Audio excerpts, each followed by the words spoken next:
So this is my Time Crisis 3. When I got this game, I was actually looking for a Time Crisis 2 simply because I think those look the coolest. But when this popped up for sale, I decided to go ahead and get it. Now, the guy I bought this from usually flips cars, but he ended up with a whole bunch of these things. They were all just in pieces in the back of his shop. He made a deal with me for $500. He'd let me have whichever pieces I wanted to make a full game. So I ended up picking out the best marquee, the best cabinet, and the best gun pedestals, or at least the ones I thought were in the best condition. Loaded them up on my trailer, drove home in the dark, got them on location, put it all back together, and one side had no picture.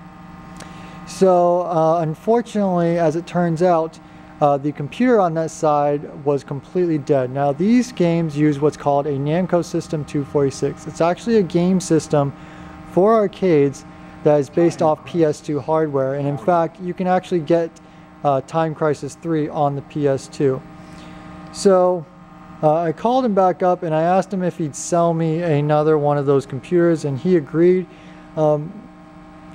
He agreed to sell it to me for $200, which is about what they go for. So I went and bought that. So at that point I had $700 into it versus $500. But anyway, so it was fine for a while, and then I started having some issues with the monitor on this side, I believe it was. This side has a Naneo MS9 monitor chassis and tube, and unfortunately there's not a whole lot of information on those.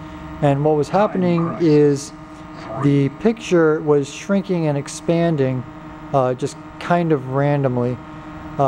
So I started looking into it. What I found is that it was actually just a bad joint on the chassis.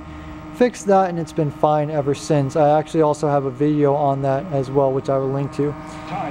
Now after a while, this side just went dead completely. Unfortunately, this one had very little information on it as well. So I couldn't really start troubleshooting it.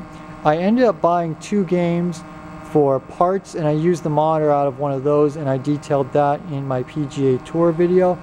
I ended up having about $15 into that monitor by the time it was all said and done, so that worked out really well as well. Other than that, I have recapped and replaced the fan and at least one of the power supplies. I may have done both, I can't really remember. I replaced all the micro switches because they were a bit intermittent at one point.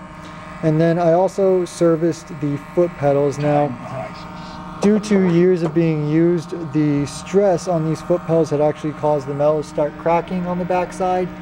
So I ended up welding that back up. I also cleaned them out, which is very important because they had some really nasty dirt and gunk and grime buildup underneath them. I ended up actually taking everything out of them and just pressure washing it. But ever since then, those have been working great.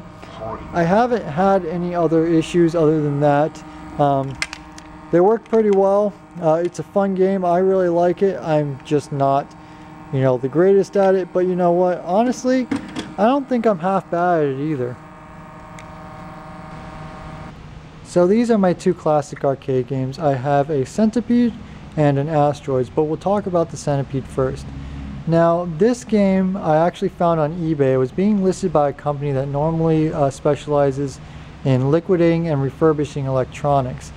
Now, the reason that this one was different is because the company was actually local to me, which meant that I could actually just drive up there and take a look at it in the warehouse. I didn't have to buy it sight unseen. Now, the most they could tell me about is that it came out of somebody's house. It wasn't working. But I do know, based on a sticker that's on the back of the cabinet, that it was in a hospital or somewhere around 1992, which I thought was kind of neat, so I decided to go ahead and just leave that sticker because I think it's cool. Now, when I looked at it, it wasn't playing blind, there was nothing on the screen, and it wasn't in the greatest shape in the world. They were asking $700, so I ended up offering them $500. And they accepted. I ended up paying $535 for taxes, and we just bypassed eBay altogether, and they billed me directly. So I brought it home. Now, unfortunately, and a lot of people who know classic arcade games will tell you, this one had the blinking lights, which is not good. That's never a good sign. Luckily, all I had to do was reseat all of the chips on the main board, and I was able to get it playing blind. So the next thing is that there was still no picture on the screen. So this is an Electrohome G07 monitor, which is actually, after this, was one of my favorite monitors, mainly because it's just so simple and easy to work on. Also very cheap to work on. I ended up rebuilding the entire monitor chassis, and after that I had a good picture. It does have a little bit of burn-in, but it's not very noticeable when you're playing it. Ever since then, this thing's been very reliable. Oh yeah, I almost forgot. I also swapped out the button. When I got it, it had a green button with a micro switch, and it just didn't feel right. The switch was heavy and clunky. Luckily, the original leaf style button was in the bottom of the cabinet, so I just cleaned that up, put it in, and now it feels the way it's supposed to, and it's been working fine ever since. I also replaced the bearings and cleaned up everything within the trackball, so now that works the way it's supposed to. This game's been extremely reliable. Since I've put this on location, the only thing I've had to do is swap out the bulb for the marquee, but that's pretty much it, and honestly, you know, bulbs burn out all the time. Now the Asteroids I actually got really lucky on. It was listed cheap, and I actually responded to the ad within 20 minutes of it being posted, and I was the first one to respond.